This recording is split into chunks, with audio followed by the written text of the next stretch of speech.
Delhi bomb blast के बाद हमारे देश में सोशल मीडिया पर एक बहुत ही गंदी राजनीति इस समय चल रही है, बहुत ही गंदी राजनीति। कुछ लोग कह रहे हैं कि ये जो दिल्ली में बम ब्लास्ट हुआ ये केंद्र सरकार ने ही करवाया है, बिहार इलेक्शन के रिजल्ट से डिस्ट्रैक्ट करने के लिए, लोगों को, जनता को डिस्ट्रैक्ट करने के लिए। अच्छा ठीक है, आपकी इस बात को अगर मान भी लिया जाए, चूँकि आप हो सकता है आप किसी राजनीतिक विचारधारा से प्रेरित होकर ऐसी बातें कह रहे हैं, तो महाशय ज़रा ये बताइए कि मतलब आप कह रहे हैं कि केंद्र सरकार दिल्ली जैसे राजधानी वाले क्षेत्र में, वो भी लाल किले जैसे एरिया में बम ब्लास्ट करवाती है अपनी प्लानिंग से, है ना? केवल इलेक्शन, वो भी बिहार के इलेक्शन हो जाने के बाद, जब रिजल्ट आने वाला है तब रिजल्ट से डिस्ट्रैक्ट करने के लिए लोग। वाह, मतलब ओके ठीक है, आपकी इस विचारधारा से आप कैसे प्रेरित हैं, ये तो आपकी सोच, आपको मुबारक। मतलब आपको पता है केंद्र सरकार इतनी शर्मसार हुई है इस बम ब्लास्ट के बाद कि कितने घंटों तक तो वो ये नहीं कंफर्म कर पाई, या उनको पता था तब भी इसको कहने में उनको शर्म आई कि एक आतंकी घटना है।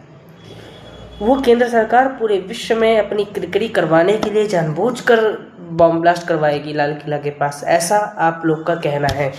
तो आपका दिमाग बहुत अच्छी स्थिति में है, लेकिन मैं आपको बताना चाहता हूँ कि आप लोग ये जो काम कर रहे हैं, ये एक तरह से इस टाइम पे जब हमला हुआ हमारे देश में, ऐसी स्थितियों में ऐसा कह करके आप जनता में सरकार के प्रति बिना किसी आधार पर एक संदेह पैदा कर रहे हैं, जनता को भड़काने का काम कर रहे हैं, जनता में सरकार के खिलाफ विद्रोह पनपाने का एक तरह से काम कर रहे हैं, वो भी जब आपके पास कोई आधार नहीं है, केवल अपनी एक विचारधारा से प्रेरित होकर के। तो ये तो आपकी बेवकूफ़ी है, आपको मुबारक आपकी सोच। मैं इस सोच से बिल्कुल भी वाकिफ़ नहीं हूँ, बिल्कुल भी मतलब सहमत नहीं हूँ। और दूसरी बात, शर्म करो वो लोग, ये तो चलो हो गया राजनीति प्रेरित वाले, लेकिन वे लोग थोड़े बहुत समझदार माने जाते हैं सोशल मीडिया पर, है ना, और जिन पर लोग विश्वास करते हैं, लेकिन शर्म आनी चाहिए उन लोगों को कि वो लोग ऐसे टाइम पे हमारे देश की सुरक्षा एजेंसियों को गरिया रहे हैं, है ना। देश की सुरक्षा एजेंसियों को उल्टा सीधा कह रहे हैं, सोशल मीडिया पे कुछ भी लिख रहे हैं इंटेलिजेंस के बारे में, है ना। एक अभी मैडम हैं, बड़ी फेमस हैं, इन्फ्लुएंसर हैं, वो अपनी रील में कहती क्या है, उनकी रील की शुरुआत ऐसी होती है कि दिल्ली बम ब्लास्ट के बारे में सुरक्षा एजेंसियों को सब कुछ पता था, फिर भी उन्होंने कुछ नहीं किया, इसे होने दिया। ये बात उन्होंने अपनी रील में कही है, वो काफ़ी फेमस है इन्फ्लुएंसर। मैडम आपको पता है कि आप ये क्या कह रही हैं? शर्म आनी चाहिए आपको। आप कह रही हैं कि दिल्ली बम ब्लास्ट के बारे में सुरक्षा एजेंसियों को पता था, फिर भी उन्होंने कुछ नहीं किया। कुछ ना किया होता ना मैडम, तो पता नहीं देश के कितने शहरों में बम ब्लास्ट हो रहे होते। ये तो हमारी सुरक्षा एजेंसियों की सतर्कता है कि अभी अन्य शहर सुरक्षित हैं। जिस समय यहाँ पे बम ब्लास्ट हुआ उससे पहले न जाने कितने जगह पे छापेमारी चली थी, कहाँ कहाँ विस्फोटक पकड़े गए, कितने लोग, कितने आतंकवादी भाग रहे थे बच बच के।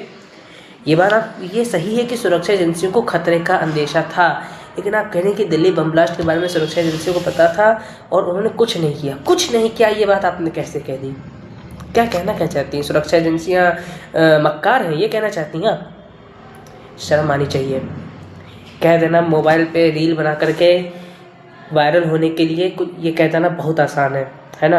आपने जो उस समय अपने कैमरे पे रील बनाई ना, ये अपनी आसपास के वातावरण में आप जो सुरक्षा फील कर रही हैं, बोलने की आज़ादी फील कर रही हैं, इसमें दो लोग का बहुत बड़ा एक हाथ है। एक तो सैनिकों का सरहद पे खड़े, और दूसरा हमारे इंटेलिजेंस का। क्योंकि सरहद पे खड़े सैनिक और इंटेलिजेंस वालों के बीच में केवल शायद इतना अंतर होता है कि जो सैनिक जो होता है, अगर वो लापरवाही कर दे तो उसकी जान पर बनाती है, लेकिन अगर हमारी सुरक्षा एजेंसियाँ थोड़ी सी लापरवाही कर दे तो हमारे देश में न जाने कितने मासूमों की, मेरी आपकी जान पर बनाती है ना। और इस ऐसे माहौल में जब हमारे देश में इतना बड़ा अटैक हुआ तो न जाने कितने अधिकारी सुरक्षा एजेंसियों के 2 रातों से 3 रातों से सोए नहीं होंगे, इस तरह से तहकीकात में, जांच में लगे होंगे, उनके ऊपर कितना प्रेशर होगा। उस तरह से आप ये बात करें कि सुरक्षा एजेंसी ने कुछ किया नहीं, जबकि लगातार चीज़ें सामने आ रही हैं। उस समय भी बैकएंड में सारी पीछे चल रही थी चीज़ें, आतंकवादी डर डर के भाग रहे थे, है ना। और ये बात कह देना, ये वायरल होने के लिए कुछ भी कह देना ना, कहने से पहले 10 बार सोचना चाहिए कि आप किस बारे में बात कर रहे हैं। आप सरकार के खिलाफ खूब बोलिए, मैं भी बोलता हूँ, कुछ गलत हो ये ज़रूर बोलिए, लेकिन निष्पक्ष बनने के चक्कर में आप कुछ भी कह देंगे, मतलब बिना आधार के वो भी। तो सरकार के खिलाफ इस तरह के आरोप लगाना, वो भी ऐसे टाइम पे, वो भी बिना किसी आधार पे, ये तो आपकी बेवकूफ़ी है, आपके ऊपर खतरा है। और ये वाकई में विद्रोह पनपाने वाला काम है एक तरह से।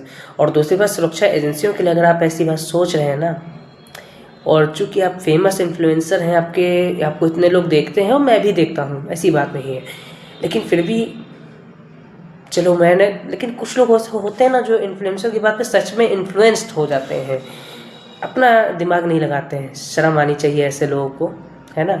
और मत करिए प्लीज़, ऐसा मत करिए, थोड़ा अपने दिमाग का भी यूज़ करिए।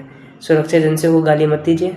इतना बड़ा देश है, विश्व की सबसे बड़ी जनसंख्या बड़ा निवास करती है, उसके बीच में जब अपने ही गद्दार हों, पढ़े लिखे गद्दार जिहादी हों, उस बीच में चीज़ें हैंडल करना कितना मुश्किल होता है मैडम, आपको क्या पता। ठीक है, और विचार करिए।